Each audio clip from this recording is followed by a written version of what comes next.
Olá, meu amigo e minha amiga concurseira, seja bem-vindo ao canal Direito para Concursos, Daniel Lopes.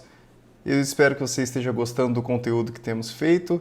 Esteja se inscrevendo então no canal para nos ajudar, porque toda inscrição acaba nos ajudando. Então, também cada comentário, cada curtida de vídeo ajuda o canal sempre a crescer mais e trazer conteúdos de qualidade. Então, esteja comentando com seus amigos também a respeito dos vídeos. E aproveite a aula de hoje, trataremos a respeito do artigo 218 do CPC até o artigo 230, tratando ainda a respeito dos atos processuais.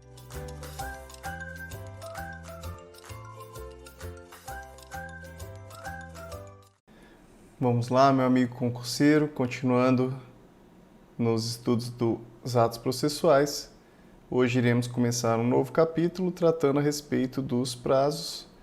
E lembrando novamente, com relação aos prazos, como eu disse já em outra aula, a VUNESP ela ama cobrar prazo, ela ama cobrar situações em que ele está tratando de situações objetivas, situações de prazos, de datas, de números.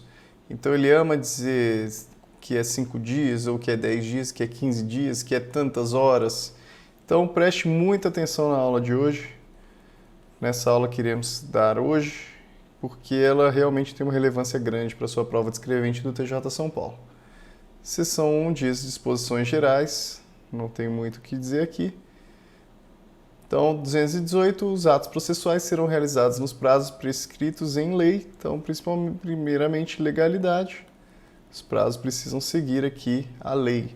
Quando a lei for omissa, então, em regra, é a lei, no entanto, ela pode ser omissa, já que a lei ela não consegue tratar a respeito de todos os assuntos. É possível que em um momento ou outro ela não esteja tratando. O juiz determinará os prazos em consideração à complexidade do ato. Então, se não for legal o prazo é judicial. Quando a lei ou o juiz não determinar prazo, então não existe um prazo legal e nem um prazo judicial, as intimações somente obrigarão a comparecimento após decorridas 48 horas. Então, 48 horas com relação às intimações. Inexistindo preceito legal ou prazo determinado pelo juiz, então a mesma coisa, não tem prazo nem legal e nem judicial, mesma coisa, será de 5 dias o prazo para a prática de ato processual. Prática de ato processual a cargo da parte. Então, aqui temos uma situação distinta, que é 5 dias para a prática do ato processual. Então, aqui está tratando de intimação e comparecimento. Aqui está tratando nos 5 dias de prática de ato processual. Então, essa é a distinção aqui entre parágrafo 2º e parágrafo 3º. Tomar cuidado, não confundir os dois, não confundir os 48 horas com os 5 dias. É só pensar aqui que comparecer é fácil, é só ir, então o prazo é menor, são só 48 horas. E lembrando que 48 horas é diferente de 2 dias, cuidado, tá bom? Ele pode estar querendo dizer lá na sua prova 2 dias, no entanto, tome cuidado, é importante que você responda 48 horas. E o parágrafo 3º diz com relação à prática de ato. Então, para você praticar um ato, é necessário que você se prepare, que você tome certas precauções, você estude o caso. Então, o prazo é um pouquinho maior do que o simples comparecimento. Então, o prazo é de 5 dias. Parágrafo 4º será considerado tempestivo, isso é, tempestivo é algo que é feito dentro do prazo, o ato praticado antes do termo inicial do prazo. Então, significa que a pessoa ainda nem foi intimada para praticar um ato, mas ainda assim, mesmo antes de ser intimada, mesmo antes de tomar conhecimento oficial a respeito daquilo, ela já vai lá e pratica o ato. Nesse caso, é considerado tempestivo, mesmo tendo sido feito antes de ser aberto esse prazo. 219, na contagem de prazo em dias, estabelecido por lei ou pelo juiz, computar-se-ão somente dias úteis. Então, o importante aqui é que só os dias úteis para os prazos serão contados. O dispositivo nesse artigo aplica-se somente aos prazos processuais. Então, os prazos que são de decadência, por exemplo, que são previstos lá no Código Civil, são prazos que são contados em dias corridos. E tomar cuidado porque essa contagem de prazos em dias úteis também ela se aplica somente ao processo civil, em um ou outro caso também. No entanto, aqui estamos falando de processo civil, então não vamos confundir com os prazos lá de processo penal também. Tomar bastante cuidado com relação a esse artigo 219, porque ele se aplica ao CPC, tá? E a um ou outro caso também específico, mas aqui para o nosso estudo ele cabe para o CPC. 220, suspende-se, isso é, ele para de correr e quando termina a suspensão ele volta a correr do mesmo momento em que ele parou. O curso do prazo processual nos dias compreendidos entre 20 de dezembro e 20 de janeiro. Então, do 20/12 até o 20 de janeiro, os prazos ficam suspensos. Os prazos vão ficar suspensos. Ressalvadas as férias individuais e os feriados instituídos por lei, os juízes, os membros do MP, da Defensoria Pública e da Advocacia Pública e os auxiliares da Justiça exercerão suas atribuições durante o período previsto no caput.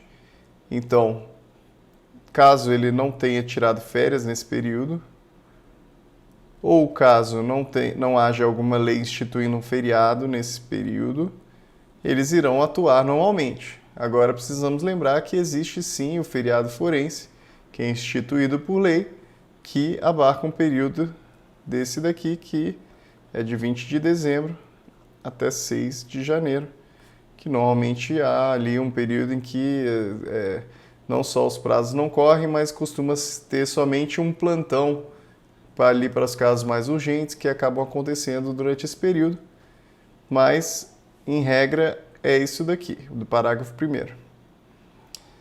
Parágrafo 2º, durante a suspensão do prazo, não se realizarão audiências nem sessões de julgamento. Então, durante 20 de dezembro até 20 de janeiro, não tem audiência, fica aí, então, sem audiência nesse período. E suspende-se o curso do prazo por obstáculo criado em detrimento da parte. Então, suspende-se o curso do processo, o curso do prazo, por obstáculo criado em detrimento da parte, ou ocorrendo qualquer das hipóteses do artigo 313, devendo o prazo ser restituído por tempo igual ao que faltava para sua complementação. Então, aqui ele faz a remissão ao artigo 313. O 313 é uma série de hipóteses em que o processo ele fica suspenso, depois você pode dar uma lidinha lá para tirar suas dúvidas. Então, com relação a quando existe um obstáculo criado em detrimento de uma das partes, ou então com relação ao artigo 313, acaba suspendendo esse prazo que depois é recebido de volta, existe uma complementação dele. Lembrando aqui que a prova da VUNESP não costuma cobrar quando existe esse tipo de remissão aqui a outro artigo. Tornaria a questão um pouco mais complexa, um pouco menos simplesmente literal. No entanto, é importante conhecer o artigo 313. Suspendem-se os prazos durante a execução de programa instituído pelo Poder Judiciário para promover a autocomposição, incumbindo aos tribunais especificar com antecedência a duração dos trabalhos. Na comarca, seção ou subseção judiciária onde for difícil o transporte, o juiz poderá prorrogar os prazos por até 2 meses. Então, comarcas em que é difícil o transporte, o juiz pode prorrogar por até 2 meses os prazos. Ao juiz é vedado reduzir prazos peremptórios sem anuência das partes. Então, os prazos peremptórios são esses prazos que não podem ser diminuídos. São prazos que eles, em regra, são prazos fatais. Isso é, se a pessoa não cumpriu o que ele precisava cumprir durante aquele prazo, em regra ele perde, a não ser que haja ali a anuência das partes, as partes concordem, de haver algum tipo de modificação com relação a esses prazos. Havendo calamidade pública, o limite previsto no caput para prorrogação de prazos poderá ser excedido. Então, 2 meses pode para mais, no caso de calamidade pública. Decorrido o prazo, extingue-se o direito de praticar ou de emendar o ato processual. Então, acabou o prazo, extingue-se o direito de praticar, isso é, a parte não tem mais direito de praticar aquele ato, já que o prazo já acabou, já findou-se, ou de emendar o ato processual, então ele já praticou o ato, no entanto ele gostaria de fazer alguma modificação naquele ato que ele produziu. Então, do momento que acaba o prazo, ele já não pode mais emendar. Independentemente de declaração judicial, isso significa que mesmo que o juiz não vá lá e reconheça que aquele prazo terminou, ainda assim o prazo terminou. Então não é necessário que o juiz declare isso. Ficando assegurado, porém, a parte provar que não realizou por justa causa, então a parte pode comprovar, sim, a não realização por alguma justa causa, o juiz pode considerar isso e aceitar que ele pratique o ato ou emende o ato. E o que é justa causa? O parágrafo 1º, logo em seguida, diz: considera-se justa causa o evento alheio à vontade da parte e que a impediu de praticar o ato por si ou por mandatário. Verificada a justa causa, o juiz permitirá à parte a prática do ato no prazo que lhe assinar. Então, o juiz assinala um prazo para que a parte possa praticar o ato nessas situações aí. Salvo disposição em contrário, os prazos serão contados excluindo o dia do começo e incluindo o dia do vencimento. Aqui uma disposição extremamente importante, principalmente para quem for exercer aí o cargo de escrevente. Temos ali então que os prazos eles são contados excluindo o dia do começo. Então, vamos lá dentro de um calendário. 5, 6, 7. Vamos dizer aqui que o começo do prazo seria no dia 1º. Ele exclui e começa a contar a partir do dia 2º. Então, um prazo de 5 dias que comece no dia 1º, ele na realidade vai começar aqui 2, 3, 4, 1 dia, 2 dias, 3 dias, 4 dias, 5 dias, termina aqui no dia 6, porque ele inclui o dia do vencimento. O parágrafo 1º já diz que os dias do começo e do vencimento do prazo serão protraídos para o primeiro dia útil seguinte, se coincidirem com o dia em que o expediente forense for encerrado antes ou iniciado depois da hora normal ou houver indisponibilidade da comunicação eletrônica.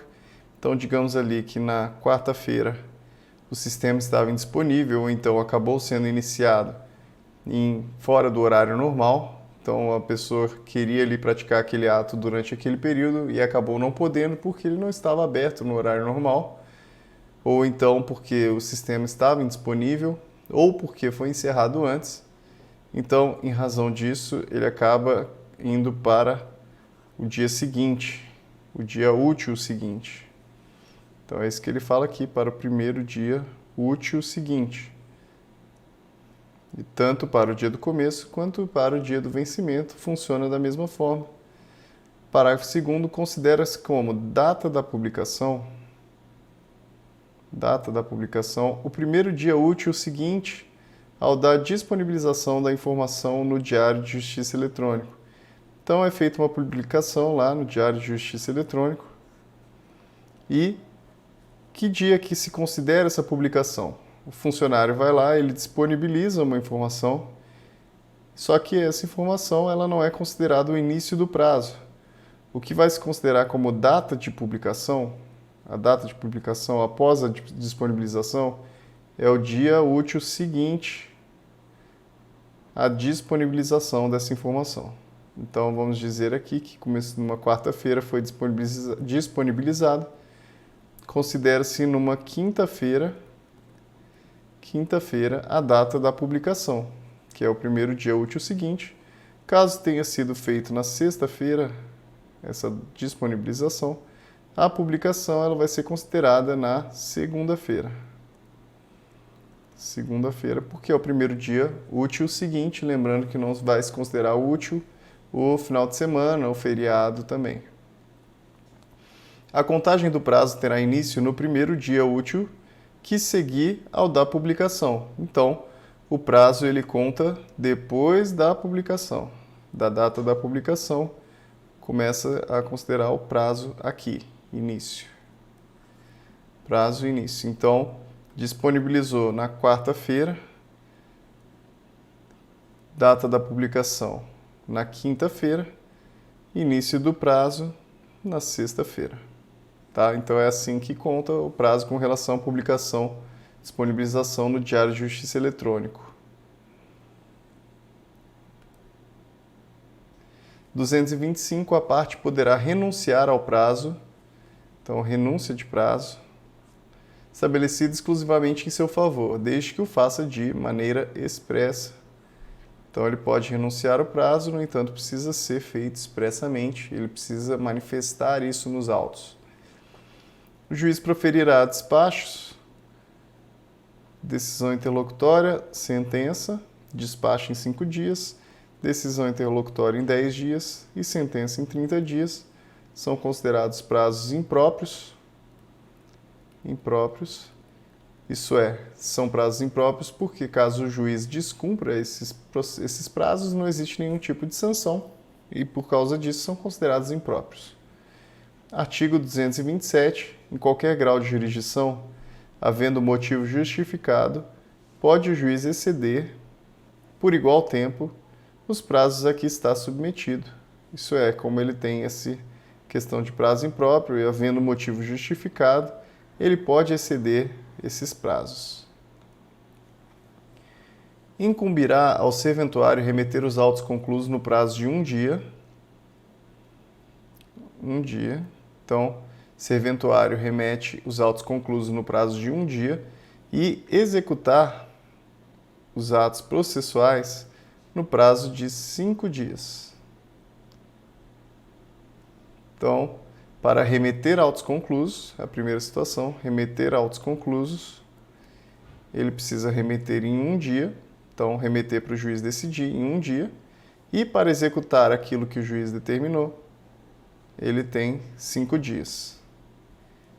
Contado da data em que houver concluído o ato processual anterior, se lhe foi imposto pela lei, então ele tinha uma situação que ele precisava realizar e ele já realizou e ele vai então começar a contar a partir da conclusão desse ato processual anterior.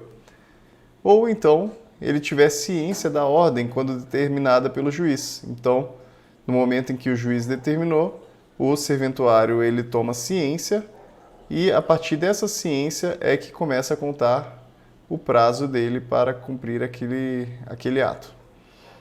Parágrafo 1º. Ao receber os autos, o serventuário certificará o dia e a hora em que teve ciência da ordem referida no inciso 2. Então, existe ali primeiro a conclusão ao juiz, depois o juiz profere algum tipo de decisão. Depois que o juiz profere algum tipo de decisão, há ali um recebimento que é feito pelo serventuário. É importante esse recebimento porque ele certifica o dia e a hora em que ele recebeu e a partir desse momento da ciência, que é o recebimento, é que começa a se contar esse prazo de execução dos atos processuais de 5 dias. Nos processos em autos eletrônicos, a juntada de petição ou de manifestação em geral ocorrerá de forma automática. Então, juntada de petição ou de manifestação é de forma automática, independentemente de ato de serventuário da Justiça. Então, o advogado vai lá, peticiona,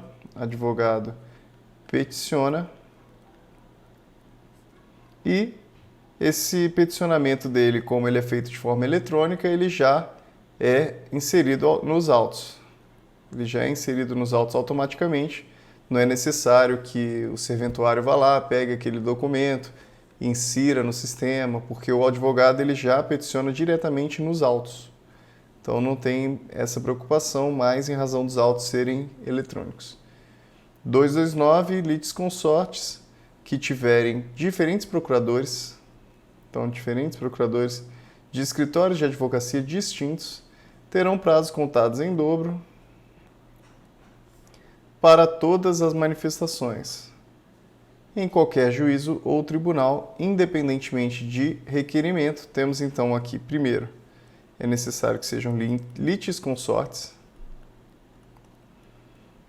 Litisconsortes. O que significa? Significa que existe mais de uma pessoa, tanto no polo ativo ou no polo passivo. Isso é, entre autor ou réu, existe mais de uma pessoa. Então, existe o João e o José dentro do polo ativo. Os dois são autores, são litisconsortes. No caso, eles têm procuradores diferentes, então precisam ser litisconsortes, mas diferentes procuradores, mais escritórios distintos, escritórios diferentes, mais escritórios diferentes, mais autos físicos. Como eu sei que é autos físicos? Porque o parágrafo 2º diz que não se aplica o disposto do caput aos processos em autos eletrônicos. Não se aplica. Então precisa ser litisconsortes, diferentes procuradores, escritórios diferentes e autos físicos. E cessa a contagem do prazo em dobro. Então ele vai ter prazo em dobro, né? Lembrando aqui, 2 vezes. Cessa a contagem do prazo em dobro se, havendo apenas 2 réus, é oferecida a defesa por apenas um deles. Então, como um dos réus acaba sendo revel, ele não está se defendendo, o prazo ele não é mais contado em dobro com relação ao polo passivo, nesse caso em específico de réu revel.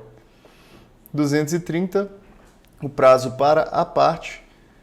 E lembrando, né, o artigo 229 ele tem uma situação ali que é para justamente impedir que ocorra do procurador não ter acesso àqueles autos. Então pode acontecer o procurador ele necessita ter acesso, saber o que os autos estão discutindo, o que o processo está discutindo, para que ele possa se manifestar de uma forma eficiente. Então justamente por isso que ele somente funciona com relação aos autos físicos. Porque nos autos eletrônicos é possível que a qualquer momento o procurador vá lá e acesse o processo. Justamente por isso, então, que só se aplica nesse caso. 230, o prazo para a parte, o procurador, a advocacia pública, a defensoria pública e o Ministério Público será contado da citação, da intimação ou da notificação. Essa é a regra, é o momento em que se toma conhecimento, do ato processual. É o momento que começa a contar o prazo. Então, finalizamos hoje aqui no artigo 230. Eu espero que você tenha gostado da aula. Compartilhe esse vídeo com mais amigos. Esteja se inscrevendo também no canal e continue assistindo as outras aulas também. Assista o restante das aulas de processo civil e das outras matérias também para que você possa ter um bom desempenho na sua prova. Muito obrigado. Até a próxima.